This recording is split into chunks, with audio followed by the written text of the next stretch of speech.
Hi, I'm Becky House, Education Director at American Financial Solutions, a nonprofit credit counseling agency and division of North Seattle Community College Foundation.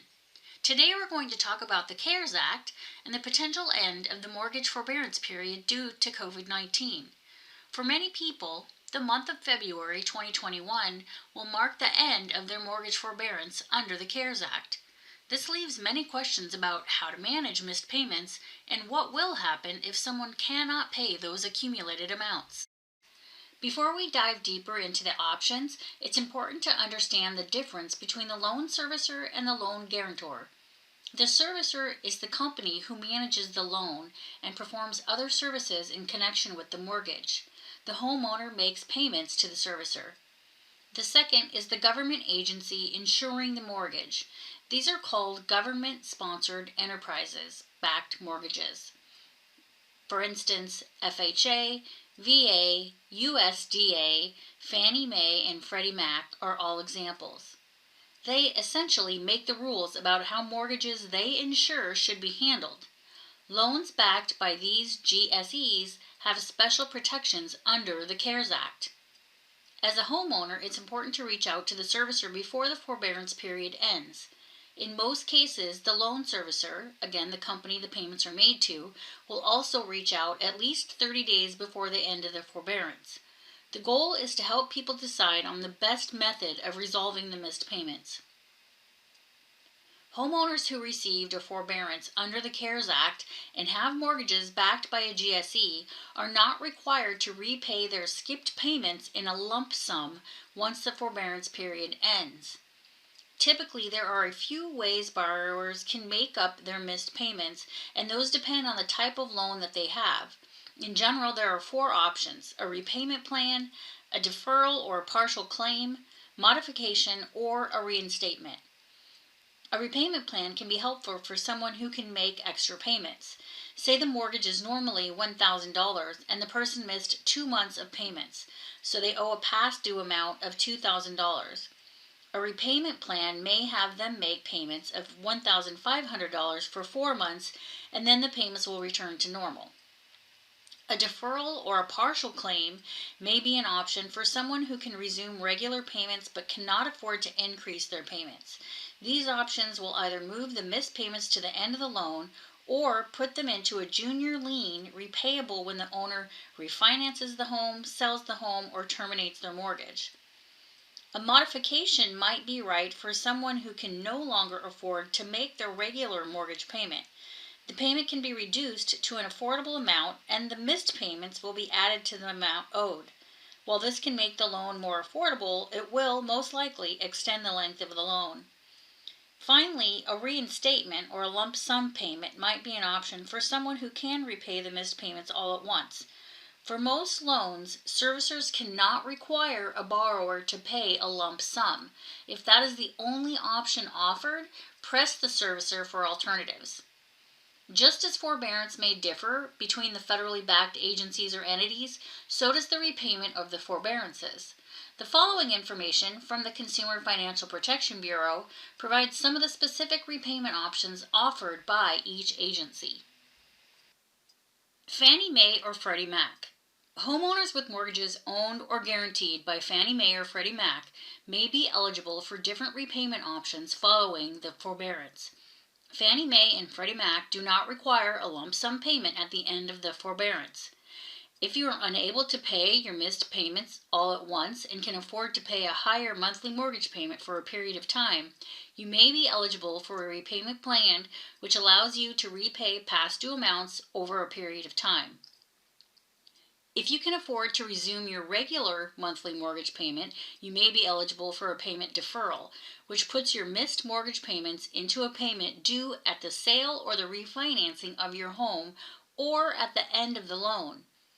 If you have a sustained reduction in income and you're unable to afford a regular monthly mortgage payment, you may be eligible for a loan modification, which changes the terms of your loan to enable an affordable payment. Servicers will reach out to you about 30 days before your forbearance plan is scheduled to end to determine which assistance program is best for you at that time. Work with your servicer to determine which option you're eligible for. Federal Housing Administration, FHA loans. The FHA does not require lump sum repayment at the end of the forbearance either. Homeowners on special COVID-19 forbearance will be assessed by their servicer first for eligibility for FHA's COVID-19 standalone partial claim home retention option no later than at the end of the forbearance period. The COVID-19 home retention option, called the COVID-19 standalone partial claim, places amounts you owe into a junior lien that is repaid when you refinance your mortgage or sell your home or your mortgage otherwise terminates. If you do not qualify for the COVID-19 standalone partial claim, servicers of FHA insured mortgages offer other solutions to help you repay the missed payments over time if you don't qualify for the COVID-19 standalone partial claim. USDA Rural Housing. The USDA Rural Housing Service, again, does not require a lump sum payment at the end of the forbearance. If you can resume making regular payments, your servicer or your lender should either offer an affordable repayment plan or term extension to defer any missed payments to the end of the loan. If you're unable to resume making regular payments, your servicer or your lender should evaluate you for all available loss mitigation options. Upon completion of the forbearance, the lender shall communicate with the borrower and determine if the borrower is able to resume making regular contractual payments.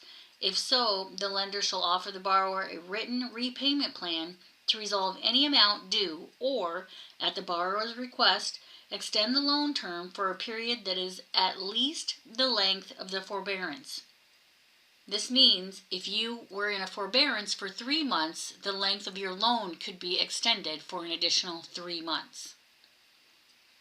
Veterans Administration loans. Servicers of VA loans cannot require borrowers to make a lump sum payment immediately after a borrower exits a CARES Act forbearance. The VA has a suite of loss mitigation options such as repayment plans and loan modification to assist borrowers in repaying payments missed under a CARES Act forbearance. In addition, the VA is continuing to evaluate other options to further assist borrowers affected by the novel coronavirus national emergency. Native American Direct Loans, NADLs, are managed by the BSI Financial Services and are under the Veterans Administration.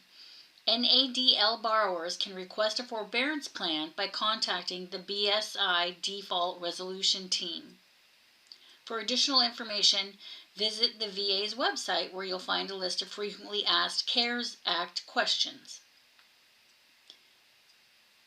Non-federally backed loans. Check with your loan servicer for the forbearance repayment options that they offer. You may be able to find information about forbearance programs by checking the websites of your lender and servicer for more detailed information. Be sure to ask about what limitations, options, and fees may apply to repayment of your loan because it is not federally backed. Housing counseling. For more information and assistance in working with a mortgage servicer, contact a U.S. Department of Housing and Urban Development approved housing counselor. Counselors will discuss the forbearance process, repayment options, and homeowner rights. In Washington State, you can contact us, American Financial Solutions. Outside of Washington, visit the Department of Housing and Urban Development's housing counseling website to locate a counselor.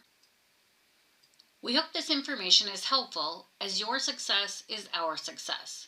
For more information, tools, and resources, or one-on-one assistance, contact us today.